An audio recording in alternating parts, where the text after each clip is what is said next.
गुरुदेव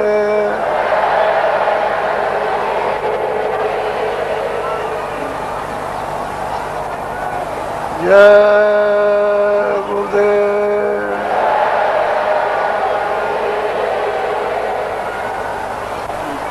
गुरु का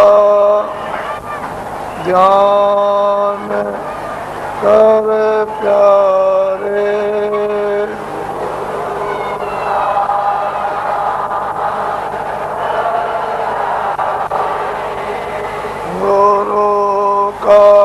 ध्यान कर प्यारे।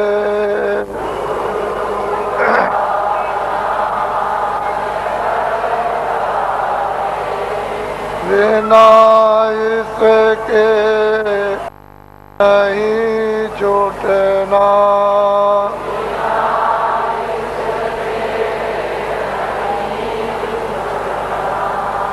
नाम के रंग में रंग जा,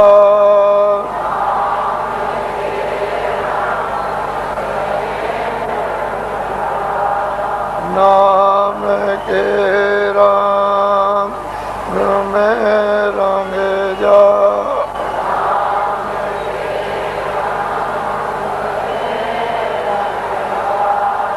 मिले तो धाम निज अपना,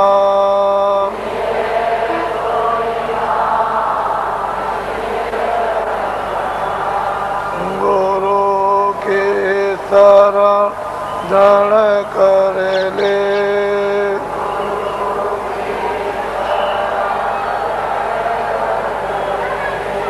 गुरु के शरण कर ले।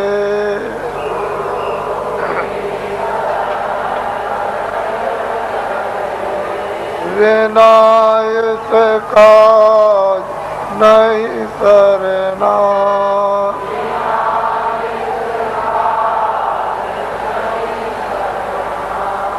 लोभ और मान क्यों चाहे,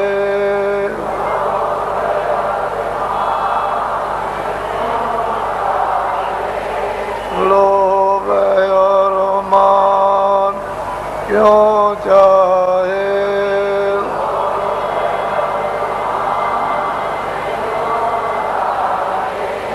पड़ेगा फिर तुझे देना,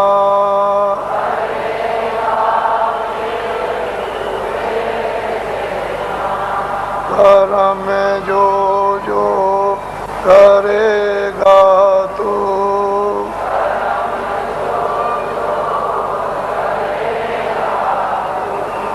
कर्म में जो जो करेगा तू,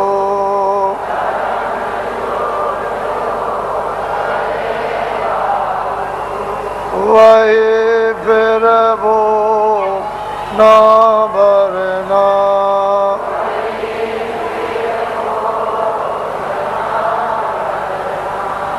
यक्त के जाल से ज्यों त्यों,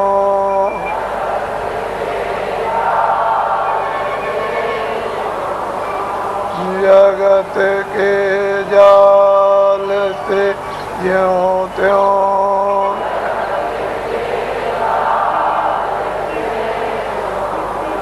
हटो मर्दान गी करना,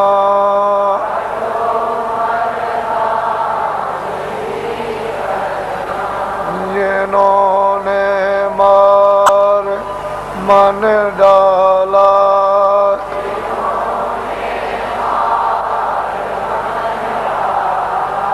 जिन्होंने मार मन डाला,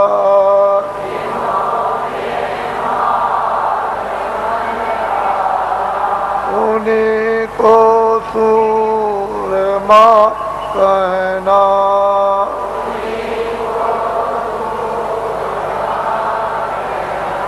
बड़ा बैरी ये मन गठों में,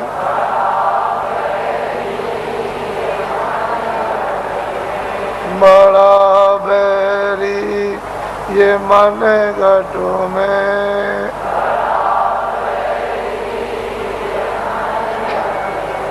किसी का जीत ना कठिनाई,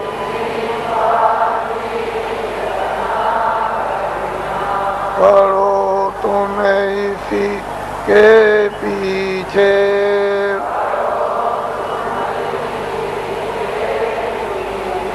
पढ़ो तुम्हें इसी के पीछे,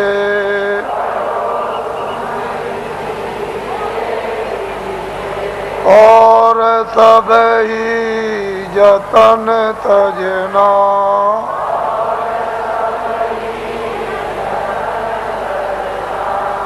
गुरु का ध्यान कर प्यारे,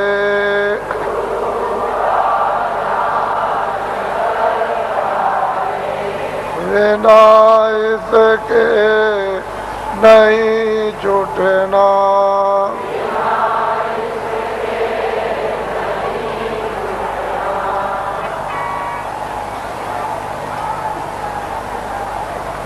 जय गुरुदेव, जय गुरुदेव, जय गुरुदेव,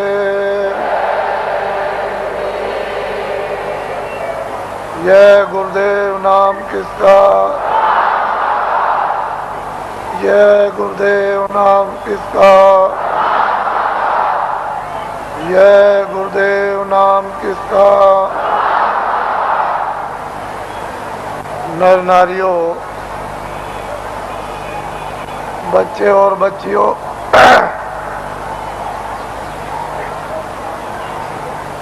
लोग अपने अपने गृहस्थ आश्रम में जब संसार का सब अनुभव बच्चों का, भाइयों का, माता पिता का, पत्नी और पति का जब गृहस्थ आश्रम में अनुभव कर लेते थे तो अंत में मोह ममता को त्यागने के लिए लोग अपनी आखिरी आयु का, उम्र का एक हिस्सा ये सोच करके देते थे कि अब चलते चलाते हमारा कल्याण हो जाए। तो और तीर्थाटन घर से निकलकर भागवत या गीता कराकर और भोज कराकर देशाटन के लिए, तीर्थ यात्रा के लिए निकल पड़ते थे और ये हाथ जोड़ते थे कि हम आ गए तो आ गए, अब हमको ये समझो कि हम नहीं हैं। हमारा यदि समय पूरा हो जाए तो हम बीच में ही चले जाएंगे। इस तरह से लोग घर से निकलकर तीर्थों में, देवस्थान में, ऋषियों मुनियों महात्माओं के आश्रम में लोग आखिरी आयु में भ्रमण करते थे। ये आशा तोड़कर जाते थे कि अब हमको घर में वापस नहीं जाना, और रास्ते ही में उनका शरीर शांत हो जाता। प्यार ने खाया, ऐसे ही पड़ा रह गया, गड्ढे में गिर गया, किसी ने फेंक दिया, ये कुछ नहीं। घर से निकल गए और चले गए। पहले सभी आश्रमों में ये नियम था, अब ये कहा गया, अब ये बताया गया है कि गृहस्थाश्रम में रहो और आपको सच्चा सत्संग, सच्चे महात्मा का मिलना चाहिए, जिससे सत्संग और उसके वायुमंडल में अगर यदि शरीर शांत होता है तो अपने को वो परम सौभाग्यशाली ये समझे कि मेरी आत्मा का हो गया कल्याण। मैं जो कह रहा था कि अगले साल इसमें से कितने लोग यहाँ पर जो बैठ कर के सुन रहे हैं वो अगले साल यहाँ नहीं आ सकेंगे, उनका समय पूरा हो जाएगा। इससे ये मालूम होता है कि आपका समय साल से कम रह गया, इसलिए दोबारा फिर ये आपको अवसर नहीं मिलेगा। न तो आप दर्शन दे सकते हो और न आप दर्शन कर सकते हो और न आप सत्संग सुन सकते हो, क्योंकि श्वासों की पूंजी समाप्त हो जाएगी और अनमोल मनुष्य शरीर किराए के मकान से जीवात्मा को विवश और लाचार होकर के निकलना पड़ेगा। तो आपने देखा होगा, आज सुबह लाइन में खड़े हुए पूजा के लिए, न कोई बीमार है, आराम से खड़े हैं और पूजा की प्रतीक्षा में है कि हम वहां तक पहुंच जाएं और प्रसाद ले लें, और बस उतने ही में जमीन पर बैठे और शरीर छूट गया, यानी जीवात्मा शरीर से निकाल दी गई। ये जीव का बहुत ही अहोभाग्य, ऐसा अवसर जीवों को मिलता नहीं है। ऐसे वायुमंडल में, ऐसी देखरेख में, ऐसे संकल्प में, ऐसे संदेश में, मालिक की याद में, उसकी पूजा में अगर श्वासों की पूंजी समाप्त हो जाती है और शरीर से जाना पड़े तो उसकी संभाल हो जाती है, वो जीव इधर उधर नहीं जा सकता। महात्माओं को मालूम है कि ये जीव कहाँ जाएगा और इसका हिसाब किताब कहाँ पर होगा, वो पूरा उनको मालूम है। जिस तरह से खुली आंखों से आप हमको देखते हो बाहर की शरीर की आंखों से, और मैं आपको देखता हूँ, इसी तरह से अंतर्ज्ञान दृष्टि के द्वारा वो सब कुछ दिखाई देता है कि जीव इधर से जैसे ले जाए जाते हैं वो कैसे जा रहे और कहाँ इनका हिसाब होता है, ये महात्माओं को सब मालूम। पिछली किताबों में महात्माओं ने बहुत कुछ आपके लिए निराकरण कर दिया है और उन्होंने आपको बहुत विश्वास दिला दिया, उसके कहने की जरूरत नहीं है। तो दो आदमियों का यहाँ पर शरीर छूट गया और कल दोनों के दोनों ही गए। इससे ये मालूम हुआ वो बड़े बेचारे प्रेमी थे, बड़े भक्त थे और बराबर सत्संग में जगह जगह सम्मिलित होते रहते थे, सत्संग सुनते थे और दर्शन देते और दर्शन करते थे। ऐसी उनकी बड़ी तीव्र लालसा रहती थी। तो ऐसे लोगों का तो वैसे भी काम हो जाता है। जो नामदानी जंगल में रहते हैं, जो यहाँ सत्संग में नहीं आए, अगर उनका भी शरीर छूटता है तो उनके लिए भी इंतजाम बंदोबस्त करके रखा है कि उनकी भी जीवात्मा गड्ढे में नहीं जा सकती। उनको मालूम है कि कहाँ किस समय पर। इसके माने ये नहीं है कि यहाँ सत्संग में बैठे हैं और आपका दर्शन कर रहे और दर्शन दे रहे और वो जंगल में जीव जो है वहां से चला गया, ऐसा नहीं। उन्होंने पहले ही से इंतजाम करके पूरा रखा है और उनको मालूम रहता है कि जीव यहाँ से नामदानी जा रहा, उसका इंतजाम कर दिया, उसके कर्मानुसार, उसकी साधना अनुसार, फिर तुरंत शीघ्र देर कुछ नहीं लगती, मिनटों का भी काम नहीं, और उसको ये फिर मनुष्य जन्म दिलवा दिया जाता। और ऐसे वायुमंडल में जन्म मिलता है जहाँ आसपास में सत्संगी यानी प्रेमी सत्संगने स्त्री और पुरुष रहे, और जैसे ही वो बच्चा बड़ा होता है फिर नामदान प्राप्त कर लेता है और वहां से साधना फिर शुरू कर देता है। यदि बीच में फिर उसकी साधना अधूरी रह जाए और फिर वो अपना शरीर छोड़ दे तो फिर उसकी संभाल हो जाएगी और ऐसी जगह पर उसको जन्म दिलवा दिया जाएगा कि फौरन सत्संग में फिर आकर और नामदान को प्राप्त कर लेगा और जहां से साधना छूटी है फिर शुरू कर देगा। वहां तक के लिए उसको कोई मुश्किल नहीं पड़ेगी।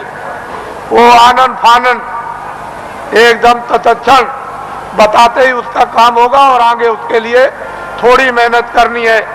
इस तरह से जीवों की नामदान देने के बाद संभाल हर तरह से होती रहती है, बशर्ते यह है कि आप कोई बुरा काम न करें,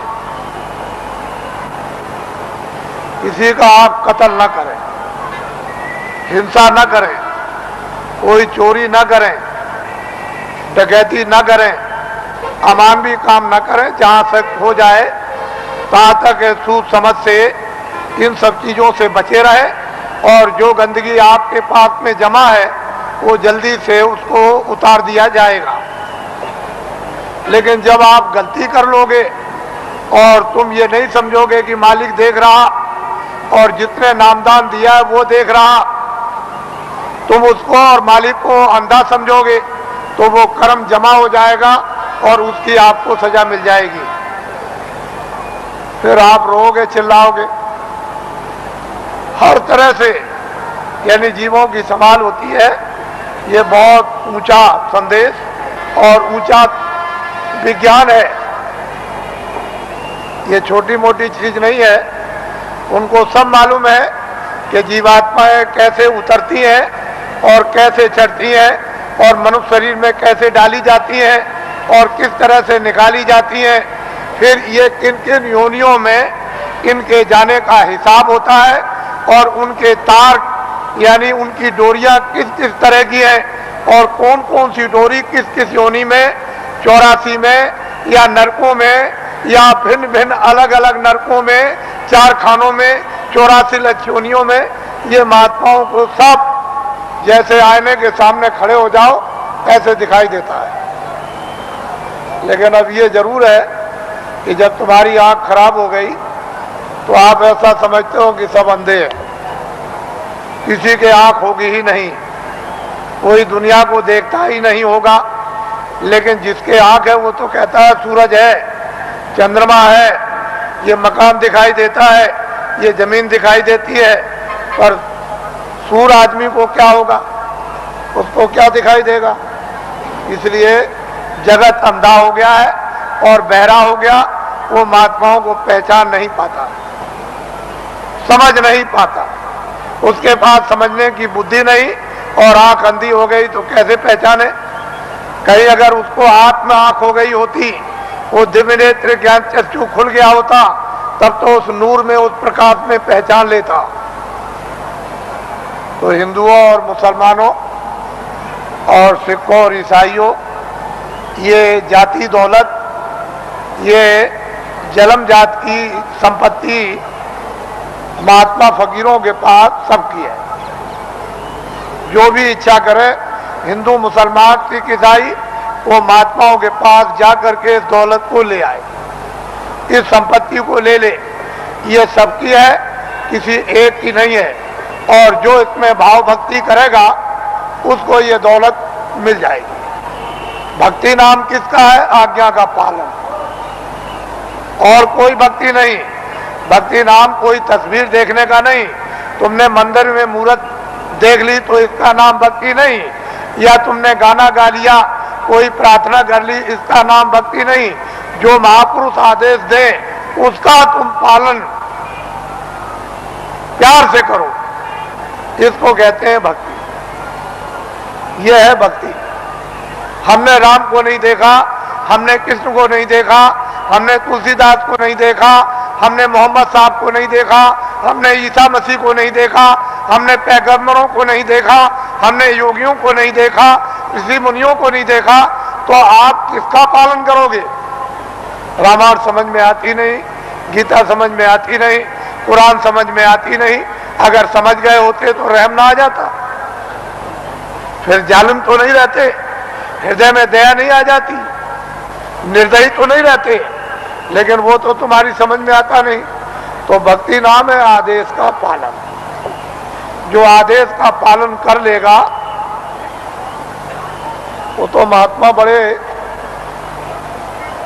दूर के देखने वाले होते हैं। वो धीरे धीरे धीरे धीरे धीरे धीरे चारों तरफ से जाल डालकर और ऐसा तुमको फंसा लेंगे।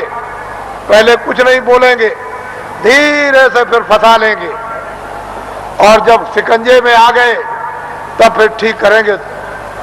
वो बड़े होशियार होते हैं, वो इस तरह से ठीक करते हैं जैसे एक भृंगी एक झींगुर को पकड़ते ही फौरन उसने मूंछ काट डाली बिल्कुल, और टांग काट दी, उसके पर को काट दिया और बिल्कुल उसको संपुट कर दिया कि अब ना उड़ सकता है न चल सकता, बिल्कुल करके बराबर कर दिया उसको एकदम, और उसको पकड़ लिया और ले गया और छेद पर अंदर की तरफ सुराग में बैठा दिया और दरवाजे पर बैठ करके भृंगी बस फिर आवाज देता है 24 घंटे।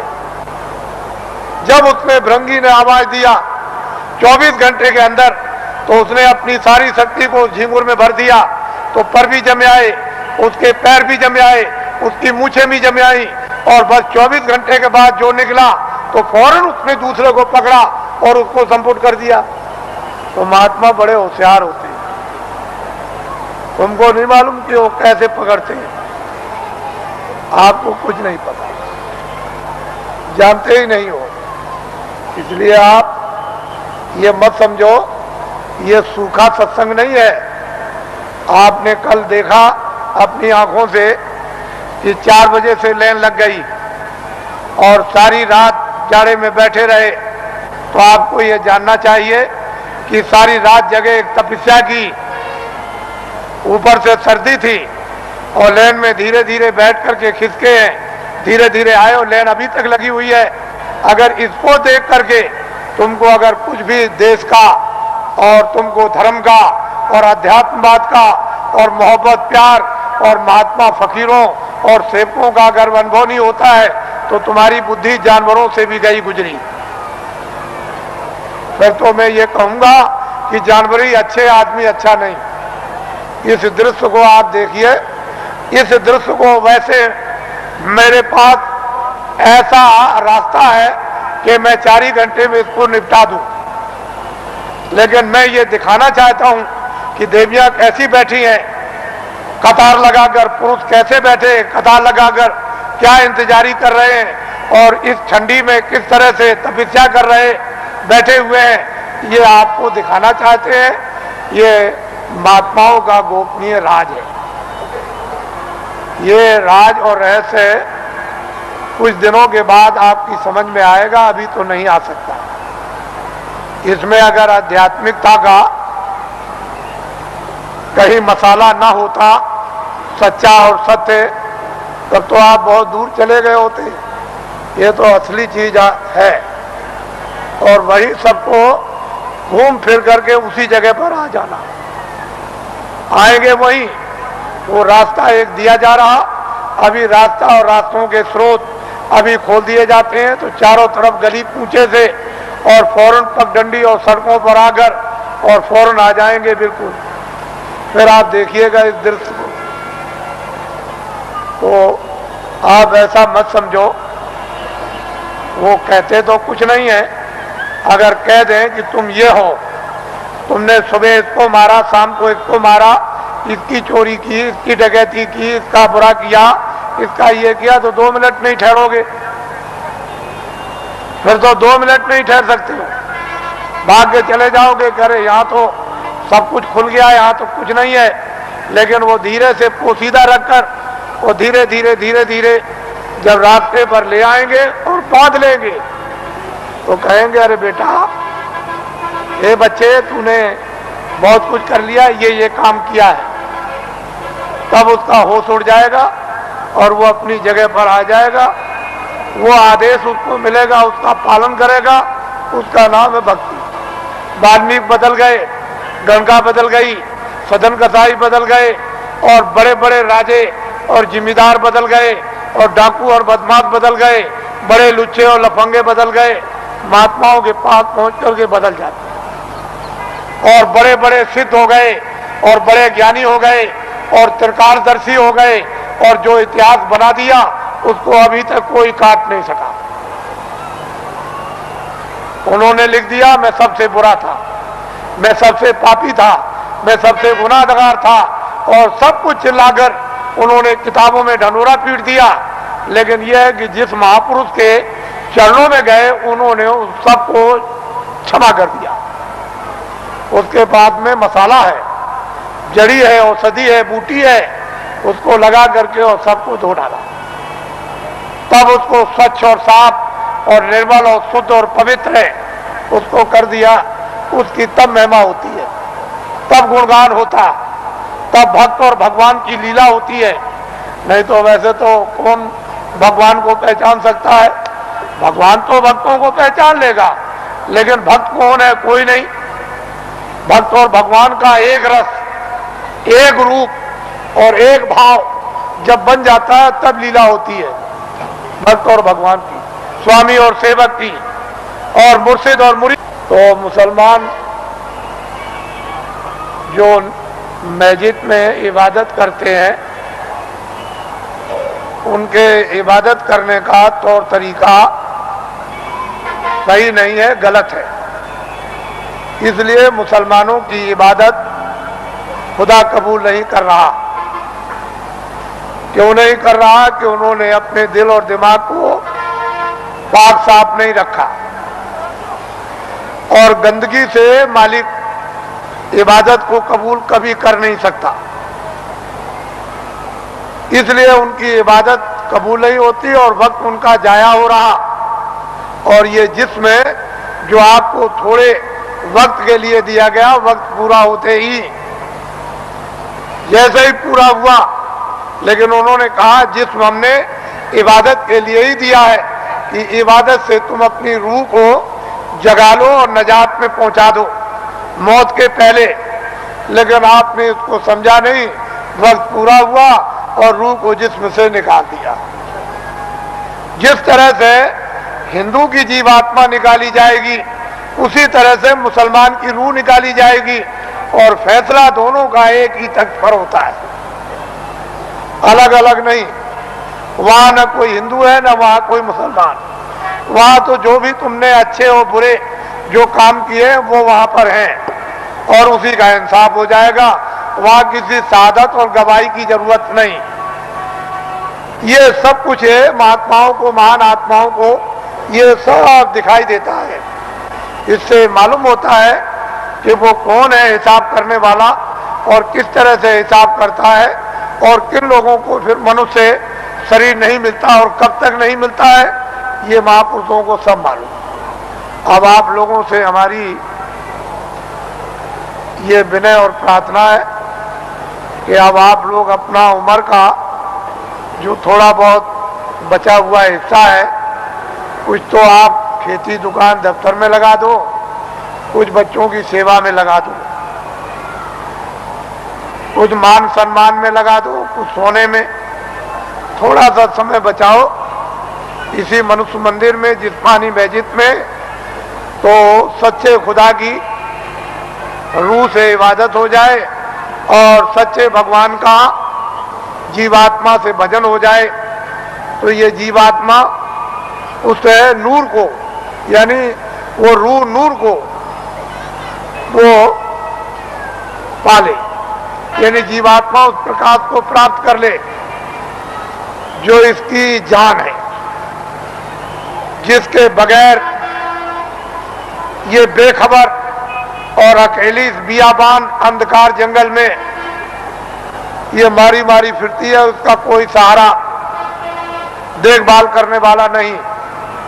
इतना काम तुम करोगे बचा हुआ थोड़ा समय, बाकी जो जो आदेश आपको मिलता जाए 23 घंटे के अंदर, 1 घंटा तो आप रिजर्व कर लो कि 10 मिनट सुबह, 10 मिनट शाम को, 10 मिनट दोपहर में, 10 मिनट दोपहर बाद और 10 मिनट अर्ध रात बाद। इस तरह से 1 घंटा तो रिजर्व कर लो, बचा करके रख लो, और 23 घंटे के लिए जितना जितना आदेश मिले, दफ्तर के लिए, दुकान के लिए और खेतों के लिए और बच्चों की सेवा के लिए, आए गए मेहमान के लिए और सोने के लिए और स्नान करने के लिए, अस्पताल में जाने के लिए, जितना आपको आदेश मिल जाए वो तो आप इसकी हिफाजत कर लो। इसमें बैठी जीवात्मा, उसकी भी हिफाजत कर लो।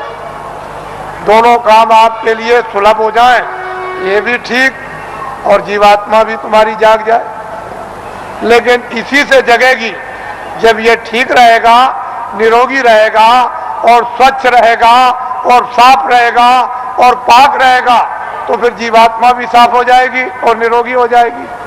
नहीं ये रोगी तो वो भी रोगी, ये गंदा तो वो भी गंदी, मन गंदा, बुद्धि गंदी, आंख गंदे, चित्त गंदा, तो जीवात्मा और अंतःकरण भी गंदा। तो फिर बीमारी कैसे जाएगी, ये रोग और कोड़ कैसे जाएगा? तो इसलिए आप थोड़ा रिजर्व करो अपने समय। फिर थोड़े ही समय के बाद जब नशा उतरने लगेगा तो अफीम का नशा कुछ नहीं, शराब का कुछ भी नशा नहीं। ये वो नशा है कि एक बार पी लो तो फिर कभी चढ़ी उतरती नहीं है। मेरे पास बहुत से लोग आते हैं और बड़े बड़े प्रलोभन दिए कि चलो आप ही को प्रधानमंत्री बना देंगे। अरे मैंने कि चलो, तुम एक प्रधानमंत्री नहीं, लाखों और करोड़ों, उसकी भी जरूरत नहीं है। वो तो कूड़ा कचरा है। प्रधानमंत्री का स्थान कूड़ा कचरा बदबूदार है। ये सब तुम्हारा कोई असर लगने वाला नहीं है। इसको छोड़ दो। धन और दौलत ये सब छाया है, ये वक्त से ये सब अलग थलग, और ये भी छाया, ये मैल है। देखते देखते मिट्टी का मिट्टी में, वायु का वायु में, अग्नि का अग्नि में, और आकाश का आकाश में, ये सब का सब जल का जल में मिल जाएगा और कुछ भी पता नहीं चलेगा कि ये कहाँ चले गए। और जीवात्मा जिसके कारण ये चलता फिरता बोलता है, ये बादशाह कहलाता, सेठ साहूकार कहलाता, विद्वान कहलाता और बड़ा बहादुर और दानी कहलाता, वो तो निकल जाएगा, उसका भी पता नहीं। उसी के पते के लिए अनमोल मनुष्य शरीर आपको दिया गया, इसमें बैठकर उसका पता लगा लो और इन्हीं इंद्रियों के द्वारा तुम जो है उस छाया पर, यानी कागज पर लिख मारो कि मैंने उसको देखा जिसका कभी नाश नहीं होता है, जो चलता फिरता बोलता नहीं, जिसके यहाँ कभी सुबह शाम नहीं होती है, जिसके यहाँ कभी रात्रि और दिन नहीं होता, और सूरज और चांद कभी निकलता नहीं, वो एक रस रहने वाला। इसलिए आप थोड़ा समय बचाओ, ये हमारी विनती और प्रार्थना है। हम तो वर्षा आदेशानुसार ये देते हैं, लेकिन उसको संभाल करके रखो। हमारी बात अच्छी तरह से समझ लो। तुमने अगर किसी की नाक काटी है सुबह, तो वो सब फिल्म में आ गई। शाम को तुमने गर्दन काटी तो सब फिल्म में आ गई। वो रो रहा, चिल्ला रहा, सामने पड़ा। मारने वाला भी है, मरने वाला भी। किसी की टांग काट दी, हाथ काट दिया, रात को चोरी या दिन को की, दिन को डकैती या रात को, या आपने और कोई अमानवी काम, ये सब फिल्म में, फाइल में सब छपता जा रहा। और जब तक वो कुछ नहीं बोलेगा, जब तक आपका समय पूरा नहीं होता, और जैसे ही समय पूरा हुआ पूरी फाइल खुल जाएगी। तो आप वहां ये तो नहीं कह सकते हो कि मैंने नहीं मारा, मैंने नाक नहीं काटी हूं, तो सामने होगा और तुम भी सामने होगे, और चाकू चलाते होगे, तुम वहां बंदूक चलाते होगे, लाठी चलाते होगे, तुम चोरी करते होगे, तुम डकैती डालते होगे, सब वहां पूरा का पूरा वो वहां तस्वीर है। तो आप क्या इनकार कर सकोगे? ये बदले देने पड़ेंगे। जब आपको ये अदले और बदले, तुमको दान के, पुण्य के, किसी की सेवा करने के, सम्मान करने के, तुम आदर करोगे, तुम पानी पिलाओगे, खाना खिलाओगे, दवा दे दोगे, और किसी मरीज बीमार की सेवा करोगे, ये सब वहां छप जाएगा। तो ये अदला और बदला। फिर वो तुमको मारेगा, फिर तुमको खिलाएगा, तुम्हारी इज्जत करेगा, तुम्हारी बेइज्जती करेगा, तुम्हारा मतलब यह है कि चोरी करेगा और तुम्हारी रक्षा करेगा। जो जिसके साथ जो काम करेगा उसको बदला देगा। इस अदले बदले से कोई चूक नहीं सकता।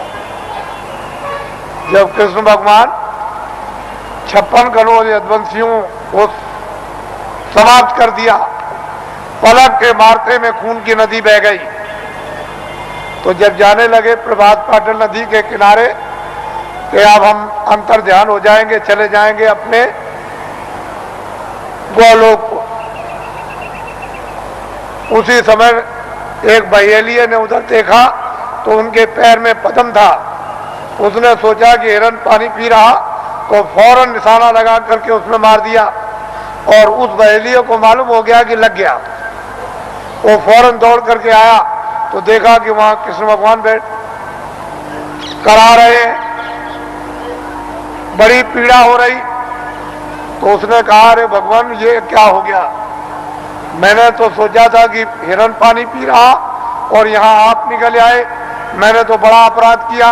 कह लगे, भाई तुमने कुछ नहीं किया, मैंने रामा अवतार में पेड़ की ओट में होकर के हमने बाली को मारा था और बाली बहेलिया बना, तो फिर वो द्वापर में कृष्णा अवतार में उसने अपना बदला ले लिया।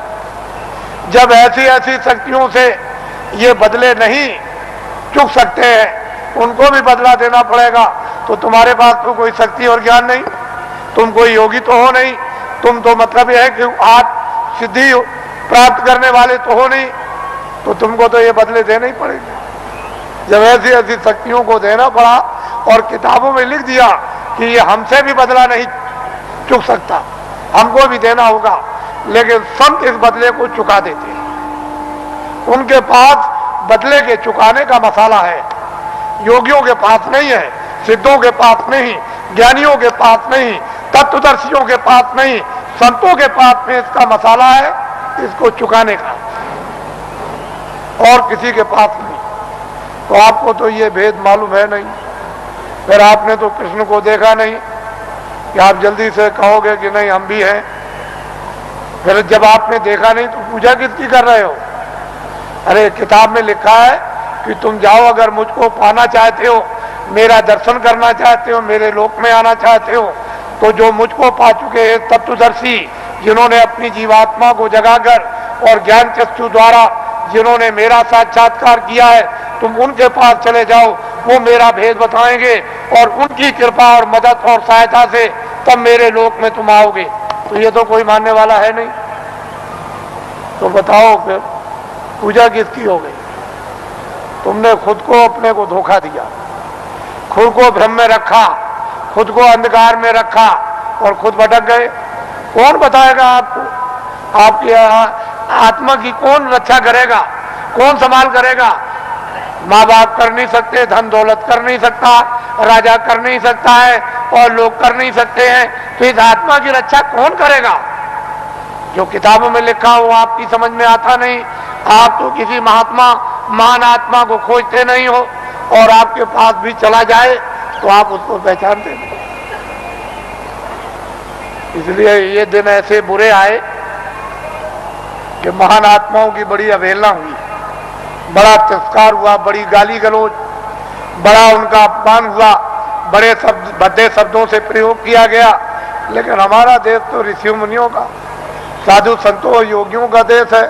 फिर पीछे आपको अपनी जबान गंदी करोगे, मैली करोगे, पीछे पश्चाताप करना होगा। इसलिए सोच समझ के शब्द निकालो।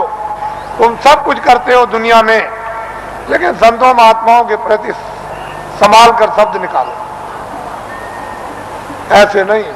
तो इसलिए वो मनुष्य है जो अपनी जबान को संभाल करके रखते हैं और धीरज रखकर विवेक से काम लेते हैं, बुद्धि का उपयोग करते हैं। लेकिन बुद्धि ही नष्ट हो गई हो और बुद्धि पर पागलपन का असर आ गया हो, जहर फैल गया हो, तो बुद्धि बेचारी क्या करेगी? वो क्या समझेगी? भूत का, भविष्य का, वर्तमान का, योगियों का, महात्माओं का, आत्माओं का, ज्ञान का, विज्ञान का, उसकी समझ में क्या आएगा? तो इसलिए समुद्र भरा है आपके मनुष्य मंदिर में, और महात्मा ये सब कर्मों को चुका देते हैं। कहीं सेवा कराकर, पानी पिलाकर, कहीं दवा दिलवाकर, कहीं रोटी खिलवाकर, कहीं झाड़ू लगवाकर, कहीं रात बताकर, कहीं रास्ते में खड़ा करके, कहीं बैठा कर सर्दी में, कभी गर्मी में, ये धीरे से यानी कर्मों को चुका देते हैं। उनके पास में रास्ते हैं चुकाने के, और अदला बदला जब चुका दिया तो वह छुट्टी पा गए। जब तक तुम अदले बदले नहीं दे सकते हो, तब तक कोई भी जीव काल के देश से, ये नरकों से, 84 से कभी छुटकारा पा ही नहीं सकता। तो महात्माओं के यहाँ भात भात के रास्ते चुकाने के हैं, वो जरा से काम से चुका देते। उसको भी बुला लिया, उसको भी बुला लिया, मद्रास से भी बुला लिया, हिमाचल से भी बुला लिया, जंगल से भी बुला लिया, शहर से भी बुला लिया, हिंदू को भी बुला लिया, मुसलमान को और सिख को भी बुला लिया, और गरीब को भी बुला लिया और अमीर को भी बुला लिया और बुला करके बस एक दूसरे की सेवा करा देते हैं, सेवा दिलवा देते हैं और कर्मों को चुका देते हैं कि भाई अब कर्म चुक गया। तुमने नहीं सुना कि सेठ साहूकार जब कर्जा बांटते हैं और कर्जदार जब देने के लायक नहीं होता तो अंत में सेठ साहूकार कहते हैं अच्छा जो तू दे सकता है मूल दे दे।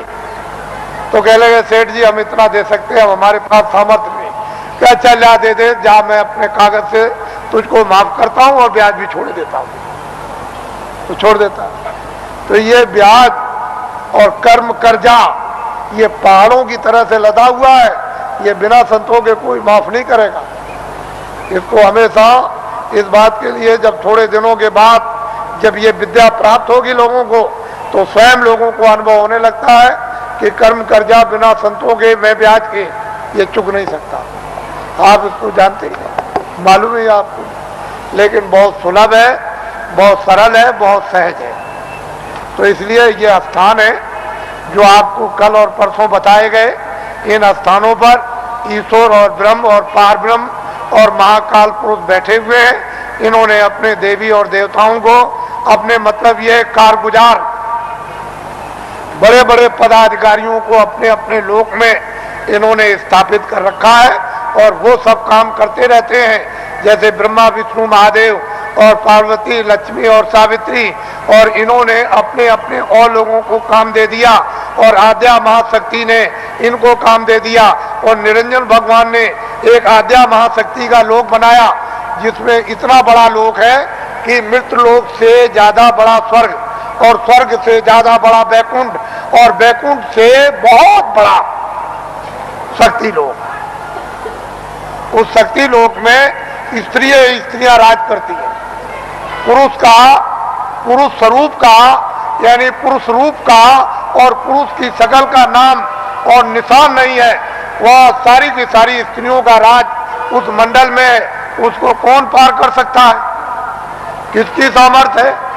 उसके बाद निरंजन भगवान का जो धाम है वो तो मतलब है कितना बड़ा, तो कितना बड़ा।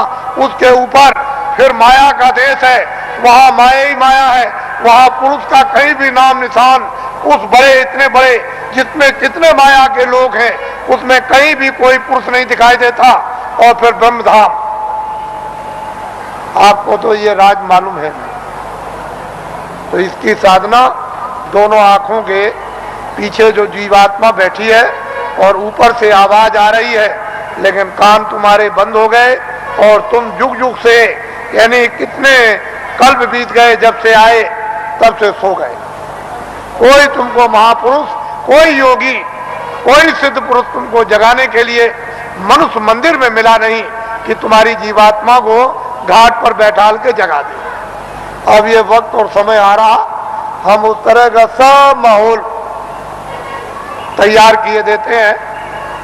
जब सब चीज तैयार हो जाएगी, खरपतवार जब तैयार हो जाएगा और वो गीला ना हो, सूख जाएगा, तो बस ऐसे माचिस लगाई तो वो ज्ञान रूपी जब माचिस लगेगी तो भक पेट्रोल की तरह से भक आग लग जाएगी। तो जल भून करके तुम्हारे सब पाप भस्म। इसको कहते हैं ज्ञान रूपी अग्नि। ये जब प्रज्वलित होगी तब देखिए आप क्या होता है।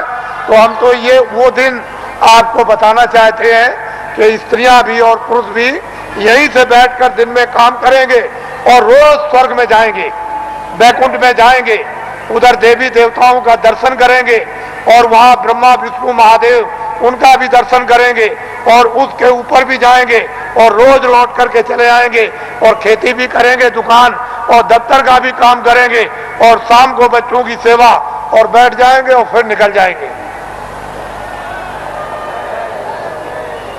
बड़े ध्यान से आप सुनिए, ये आसक्त रहित ये परिवार होगा जैसे राजा जनक थे। उनको राजकाज आदेश का पालन करना था, उसको कोई मोह ममता नहीं थी, निर्लेप थे, जिसको कहते हैं विधेय। कोई आसक्ति ना हो उनको, उसको विधेय। उनकी जीवात्मा जाग गई। हम उस चीज की आपको तैयारी करके धीरे धीरे उसी तरफ जा रहे हैं। ये तैयारी हो जाए और इतनी प्यास लगेगी कि तुमसे उस समय यह कहा जाएगा कि तुम लोग प्रधानमंत्री बन जाओ, तुम मुख्यमंत्री बन जाओ, ले तुम राजा बन जाओ और तुम ये बन जाओ, तो तुम फौरन फेंकोगे कि हमको नहीं बनना, की जरूरत हमको नहीं, हमसे ये काम नहीं हो सकता। अरे भाई वो चीज तो कुछ और है, तो यहां मरे जा रहे हो वैसे ही बेमतलब।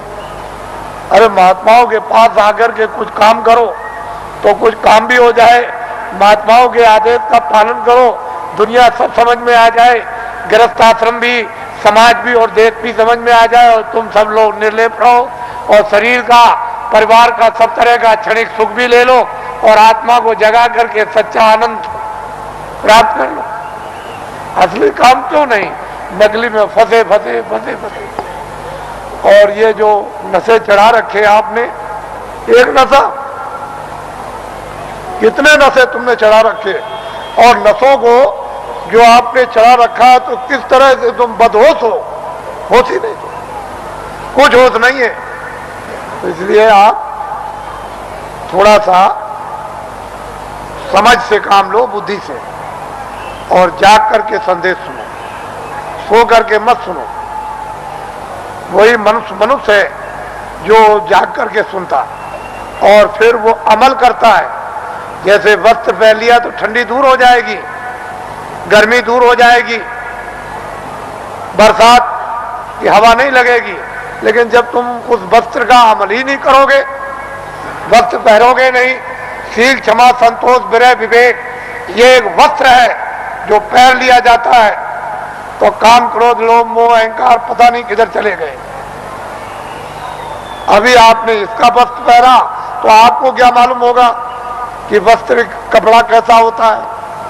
तो आप लोग आज, क्योंकि बहुत से लोग सुबह भी आ गए, रात को भी, नामदान तो कल हुआ था, यह नामदान सर्वोपरि दान है। इसको ऐसा मत समझिए, वक्त और समय आएगा तो लोग बहुत भटकेंगे इसके लिए। जो आज इसकी अवहेलना, तिरस्कार करेगा, उसको 200-200 मील, 400-400 मील, 500-500 मील दौड़ करके जाना पड़ेगा। ये अभी से मेरी बातों को याद रखिए। ये नामदान सर्वोपरि दान है और ये आत्मा के धन का दान है, आत्मा के ज्ञान का, आत्मा की सिद्धि का और आत्मा की शक्ति का और आत्मा के अमृत का ये सच्चा दान है। ये बाहर का वो छाया का दान नहीं है। इसलिए वो मंत्र नहीं है जो गुरु मंत्र, ये गुरु दीक्षा नहीं है, ये आत्म मंत्र है, आत्म दीक्षा है, इसलिए इसको नामदान कहते हैं। आप लोग इसको सम्मान से ले लो और ये सबके काम आएगा। हिंदू, मुसलमान, सिख, ईसाइयों के, छोटे बड़े, बच्चे और बच्चियों के, ये अमूलक वस्तु है, ये हीरे जवाहरात से नहीं मिलेगी।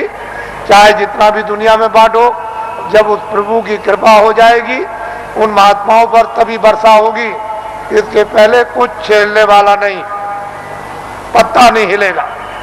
लेकिन जो दया उनकी हो गई कि इन आत्माओं को अवसर दे दो, इनको मौका दे दो, इन पर वर्षा कर दो और ये बीज डाल दो, जब वो ऋतु और समय आएगा तो जम जाएगा। महात्मा फकीरों की मेहनत व्यर्थ नहीं जाती। तो मैं आदेश का पालन कर रहा हूं और ये सर्वोपरि आत्मदान आपको दे रहा हूं, उसको आप सम्मान से ले लो। और 2 मिनट, 4 मिनट, 5 मिनट, 1 मिनट, आधे मिनट मनुष्य दरवाजे पर, मनुष्य आत्म दरवाजे पर बैठकर आप जिस तरह से बताया जाए उस तरह से आप भजन करो। यहीं पर अगर दरवाजे पर बैठ करके आपने भजन कर लिया तो रिद्धियों सिद्धियों का सबका भंडार उदय हो जाएगा। यहीं से सब चीजें मिलने लगेंगी। लेकिन दरवाजा नहीं मिला और वहां बैठ करके भजन नहीं किया तो कुछ मिलने वाला नहीं है। वैसे ही खाली आए हो, अज्ञान में आए और अंधकार में आए, रोते हुए आए। जब जाने का समय होगा तो ज्ञान रखवा लेगा, देखना रखवा लेगा, सुनना और बोलना रखवा लेगा, और एक पीछे से ठोकर मारकर रवाना कर देगा। इसलिए आप लोग संभल करके रहो। हम तो कोई जय गुरुदेव है नहीं, इस किराए के मकान का नाम आपका ही रखा हुआ, जो रखवाया होगा उस समय के पंडितों से, यह नाम तुलसीदास है। और जय गुरुदेव नाम उस परमात्मा का, ईश्वर का, भगवान का, उस सर्वशक्तिमान, उस ब्रह्म का, उस अल्लाह ताला यानी खुदा और गाड का नाम। ये किसी इंसान आदमी का नाम नहीं। तो जो नाम मैं भगवान का बोलूंगा सब लोग एक साथ बोलेंगे, आगे पीछे नहीं। जो नाम बोलता जाऊं सब लोग उच्चारण करना, जिससे हमको मालूम हो कि आप शुद्ध नाम का उच्चारण कर रहे हो। जब मैं बोल बंद हो जाऊं तो आप भी बंद हो जाना। बोलो जय गुरुदेव। और ये आत्माओं का गोपनीय यानी रूहों का ये छुपा हुआ राज, ये खजाना है। ये जब तुम जरा सा रियाज और जरा कमाई करोगे, थोड़ी सी आप मेहनत, अभ्यास और साधना करोगे, तो जल्दी से ये प्रकट होने लगेगा। लेकिन तुम ऐसे ही बैठे रह गए तो घर का भी कोई काम नहीं होता। और वैसे घर में भी कोई आपको नहीं पूछेगा, अरे भाई काम प्यारा, चांद थोड़ी प्यारा है। अरे भजन करोगे तब तो तुम प्यारे बनोगे, तब तो तुम्हारी जीवात्मा इस अंधकार से, इस जड़ता से निकलेगी। लेकिन भजन नहीं करोगे तो कौन किसको प्यारा? पति स्त्री को जवाब देता है, स्त्री पति को जवाब देती है, माँ बाप बच्चे को जवाब देते हैं। चाम नहीं प्यारा, काम प्यारा। अरे बातें प्यारी नहीं है, साधना और भजन और प्यारा है। तो इसलिए थोड़ा तुम भी मेहनत करो, हम भी करो, दोनों की मेहनत से ये हो जाएगा, काम पूरा हो जाएगा। आज गुरु महाराज का ये उनका पुण्य, जो संकल्प यहाँ छोड़ गए हैं, जो आशीर्वाद और आदेश जो दे गए हैं, ये सब उनकी चीज है। हमारे पास कुछ उन्हीं का आशीर्वाद, उनकी दी हुई ये दौलत है। और उन्होंने आदेश दिया है कि इस तरह का जब समय आएगा तो बांट देना, वो आपको मिलेगी। उनकी ये स्मृति है, यादगार, कि ये खजाना महापुरुषों ने बांटने के लिए दिया है। ये उनकी यादगार और वो सब चीजें ताजी। गुरु महाराज बड़े सादे थे, बड़े सीधे थे, बहुत सादगी थी, बड़े सीधे थे, बड़े भोले थे, लेकिन जानते सब कुछ थे। कोई चीज उनसे छुपी नहीं, सब कुछ जानते थे। और उन्होंने ये संकल्प, तो उनका ही ये संकल्प है कि जीवों को बहुत लाभ होगा, रूहानियत का, आध्यात्मिकता का। आगे सब लोग तैयारी करो, भंडार खुलेगा और सब लोग उस भंडार में प्रवेश होंगे और असली खजाने की लूट होगी। लोग लूटेंगे अपनी अपने दामन, अपनी अपनी झोली, नेत्रों की झोली, नेत्रों का दामन, दिव्य नेत्र की झोली और दिव्य नेत्र का दामन फैलाकर, और माल की, अद्भुत माल की, दैविक माल की, वो खजाने की यानी लुटाई होगी। और हीरे जवाहरात ये उस लुटाई के सामने कुछ नहीं है।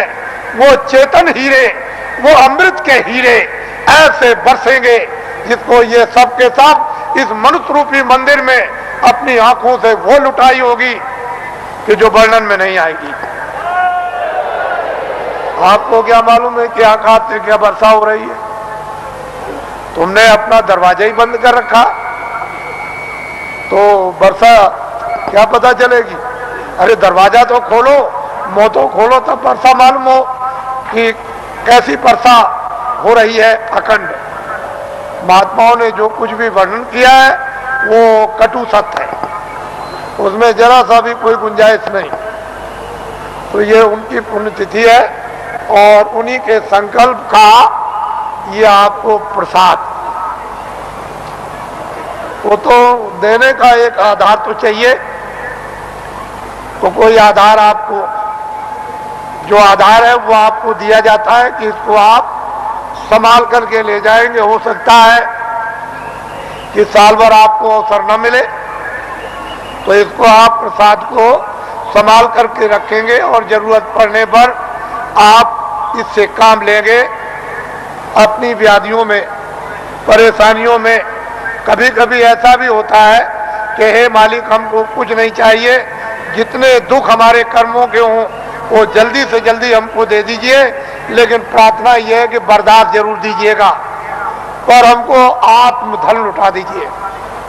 तो इसलिए भी आत्मधन की लूट के लिए भी प्रसाद खाते हैं, ये तो मुख्य चीज है। लेकिन कभी कभी तरह तरह के कष्ट, तरह तरह की परेशानियां, तरह तरह की हैरानियां परिवार में, बीमारियां परिवार में, बच्चों में और बच्चियों में, पत्नी में और पति में, भाइयों में, माँ में, पिता में, अड़ोसी में, पड़ोसी में, जात में, बिरदारी में, समाज में, दफ्तरों में और राज में और इसमें और उसमें, ये तरह तरह की जो बीमारियां, जो रोग लग गए हैं, उनके लिए भी लाभदायक। लेकिन यह है कि अनुचित उपयोग करोगे तो लाभ नहीं होगा, उचित उपयोग करोगे तो लाभ हो जाएगा। अनुचित क्या उपयोग है कि मैं ये प्रसाद खाता हूं, आज मैं रात को डकैती डालूंगा, मुझे 1 लाख रुपया मिलना चाहिए, ये अनुचित, इससे लाभ नहीं होगा। तुम इसको खा करके डकैती डालोगे, चोरी करोगे, मौके पे पकड़े जाओगे और फिर कर्मचारी अधिकारी पकड़ेंगे तो वो डंडे मारेंगे, कचहरी पहुंचा देंगे, तुम्हारी सजा हो जाएगी। तो अनुचित प्रसाद का उपयोग मत करो, उचित करो। और मेरी चोरी छूट जाए, मेरी डकैती छूट जाए, झूठ छूट जाए, छल कपट छूट जाए, बदमाशी छूट जाए और मुझसे ये छूट जाए और ये बुराई छूट जाए और मुझ में अच्छाई आ जाए, और जब उचित उपयोग करोगे कि मेरी बीमारी चली जाए या मुझे बीमारी में आराम हो जाए, तो इसमें लाभकारी होगा, फायदा। ये इसलिए बातें आपको बताए देता हूं कि आप श्रद्धा से, आस्था से आपने रात को तपस्या की है ठंडी में। हम भी देख रहे हैं, हम कोई ऐसा थोड़ी है कि नहीं। आपको क्या मालूम कि रात को मैं कैसे घूम रहा था, किसी को नहीं पता कि मैं कैसे निकल के, किसी ने नहीं पहचान पाया, कोई भी सड़क पर पहचानने वाला नहीं मिला। तो आपको तो ये जानना चाहिए कि मतलब ये है कि मैं देखता हूँ, ऐसा थोड़ी है कि मतलब मैं अंदर घुस गया तो मैं देखूं और समझूं नहीं उसको। तो ये सब मैं देखता हूँ कि आप अंगों से तपस्या कर रहे हो और तपस्या का फल आपको मिलेगा। ठीक है, आपने शरीर से गुनाह किए हैं, बुरे काम किए, पाप किए हैं, आपने, ये ठीक है कि आपके ऊपर जमा है, लेकिन तपस्या अपनी जगह।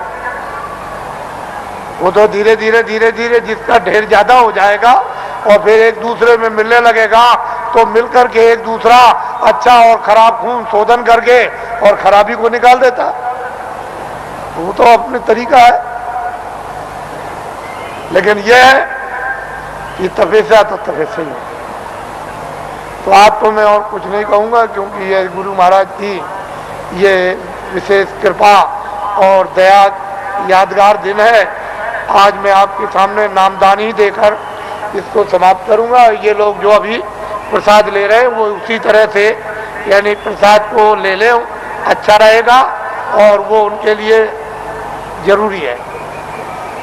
ठीक है, आप इधर आओगे तो ठीक है, लेकिन वो भी संकल्प ही किया, यानी दया मांगी हुई है। तो जब दया मांगी हुई है और वो एक आपके लिए सुलभ है, तो आप क्यों इधर उधर यानी हाथ पैर पीठ पटकते हो? जो चीज मिल रही उसको तो पहले ले लो, और कुछ मिल जाएगी वो भी ले लेना। अरे भाई, इसके माने ये थोड़ी है कि अगर कोई 10 दे तो 10 भी ले लो, और कोई ये दे दे तो और भी ले लो, कोई एक दवा दे दे तो वो ले लो, और कोई उससे भी अच्छी दे दे उसको भी ले लो। तो ऐसा क्यों कि बस हम नहीं लेंगे? अरे रोग तो रोग ही है, बीमारी तो बीमारी, भूल भटक तो गुरुदेव। घर जाओ आप, फिर आप मेरी बात को सुन लें। दाएं जो इस मैदान में और मैदान के बाहर इतना ही टेंटों में, रावटियों में और इस बाउंड्री के बाहर ये जो अपनी आंखों से आप देख रहे हो, इस स्थान पर 25 सालों से अगेन सुधी 10वीं को प्रतिवर्ष भंडारा हो रहा। प्रत्येक बरस 25 साल से हो रहा। कितने साल से? इसको आप लोग याद करके रखिए। ये सारी जमीनों के हमारे पास दस्तावेज है। हमने इन जमीनों को उस समय पर खरीदा है जब 150 रुपए एकड़ जमीन हमको यहां मिली। इस जमीन की कोई भी पूछ किसी तरह की नहीं थी। 200 रुपए एकड़, 400 रुपए एकड़, 500 रुपए एकड़, यानी 100 डिसमिल का एक एकड़ होता है। तब की हमारी जमीन, यानी हमने इसको 64 में लिया था। 25 सालों से भंडारा हो रहा। जहां इतना बड़ा जन समुदाय मानव बात को समझने के लिए, इस देश की संस्कृति को समझने के लिए और मोहब्बत और प्यार को जानने के लिए, राष्ट्र और मानव की सेवा खिदमत करने के लिए जिस स्थान पर इतनी बड़ी शिक्षा दी जाती हो और सभी जनहितों के काम जितने हो वो सब किए जाते हो, तो आप लोग बुद्धिमानी से काम लो।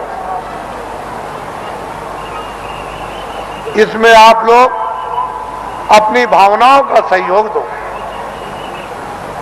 कि जनहितों के काम लोक परलोक के और भी अच्छे हों। जब आपकी भावनाओं का सहयोग मिलेगा तो मालिक की आप पर भी दया होगी और मालिक की दया का शक्तिपात आप पर भी होगा और बुद्धि जगेगी तो आपको जस मिलेगा, आपकी कीर्ति होगी। और आपको क्या चाहिए? किसी को देश में सात्विक जस उसकी कीर्ति हो, इससे इस लोक में और कौन सा सौभाग्य प्राप्त होगा? लेकिन 25 सालों से हो रहा। एक स्थान पर मथुरा वृंदावन में किसी भी आश्रम में इतना आदमी नहीं आता। आप देख रहे हो कल नगर दर्शन फेरी, आप सब लोग सभी प्रांतों से आए हुए नगर दर्शन फेरी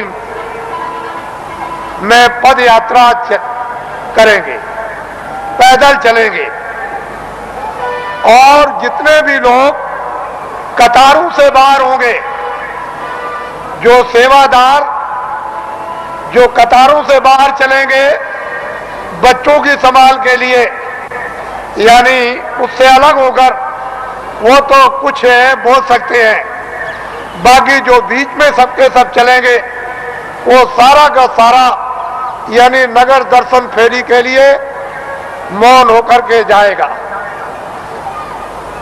मौन बोलेगा नहीं।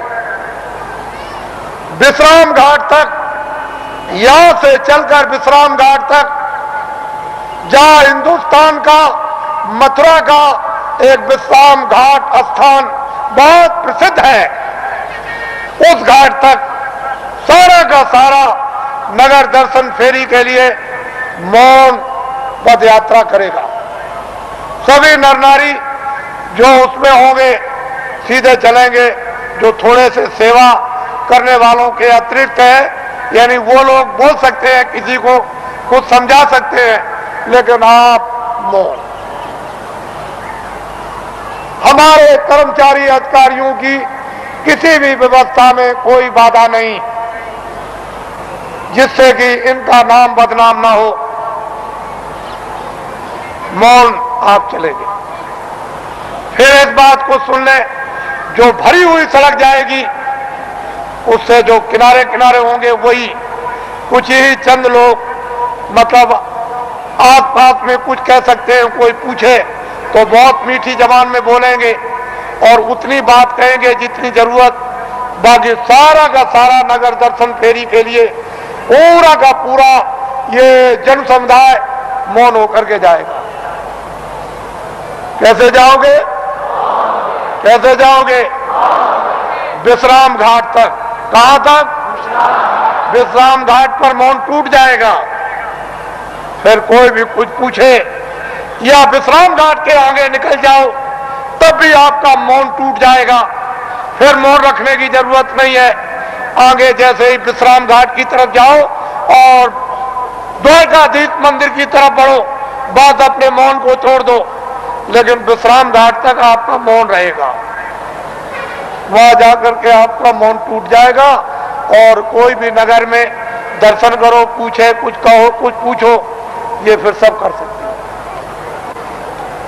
और वही आपको छोड़ दिया जाएगा, जिससे कि आप मंदिरों में या और मतलब यह है कि दर्शन घाटों पर या और भी मतलब यह है, ये सब अच्छी तरह से दर्शन ये करें। कोई दान, कोई पुण्य, कोई ये, कोई वो, कोई हाथ जोड़े, कोई नमस्कार, ये सब उसी को करो कि ये सब उसी का रूप है। ये जितना भी ये सब छाया है और इसमें होकर के उसकी तरफ देखो, मालिक की तरफ। सुबह घंटी बजेगी और ये माइक बोलेगा, आप लोग जल्दी जल्दी तैयार होंगे और 6 बजे बड़ा समुदाय बाहर सड़क पर आ जाएगा।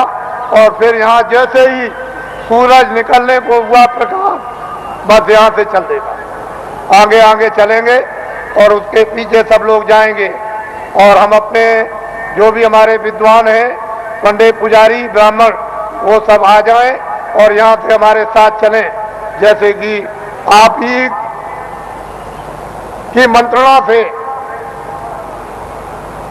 ये सब नगर दर्शन फेरी में जाएंगे। और मैं ये बताऊंगा कि ये हमारे जो विद्वान, जो धर्म के बड़ी आवाज लगाते हैं, पंडा महाराज जी, ये हमको लिए जा रहे हैं। हम सब लोगों को ये हम बताएंगे वहां, आपको घबराने की क्या बात है। अरे हमको तो, हमको, इनको, सबको कोई ले जाए, लेकिन सही रास्ते की तरफ तो ले चलो, गलत रास्ते की तरफ तो। बोलो जय गुरुदेव। ठहर जाइए, आइए आप। ये हमारे ये चतुर्वेदी समाज के अध्यक्ष हैं। जब हमारी यात्रा आई थी, जब त्रिवेणी संगम पर जब समापन हुआ था और जब मथुरा में आए तो ये मोहली गांव जो 1 किलोमीटर दूर है, वहां बड़ा कार्यक्रम हुआ। और फिर इनके ऊंचे धर्म स्थान पर जो गंगा के उस पार में है, एक बहुत बड़ा कार्यक्रम हुआ और इनकी प्रेरणा से तमाम लोग कुछ समय पर गए और सब लोग वहां सबने आकर गंगा के उस पार में दर्शन दिए। ये धर्म के अवतार हैं और चतुर्वेदी के हमारे अध्यक्ष और हमारे भी अध्यक्ष, हमारे भी अध्यक्ष। बोलो जय गुरुदेव। ये मधुबन है, मधुबन, ये मधुबन है। 84 कोस की यात्रा यहीं से होती है और यहाँ पे जो यात्रा नहीं करेगा उसकी यात्रा कभी पूरी 84 कोस की मानी नहीं जाती है। ये मधुबन है जहाँ आप विराजमान हो। ये छोटी चीज नहीं, कल सुबह प्रातः काल आ जाएंगे और आगे आगे आप करेंगे, लेकिन ग्रुपों में आप अलग अलग रहे ताकि आगे भी आप रहे और बीच में हमारे साथ और बीच और पीछे भी रहे, जिससे कि मतलब ये मालूम हो कि हम सब आगे पीछे आपके साथ चल रहे हैं। बोलो जय गुरुदेव।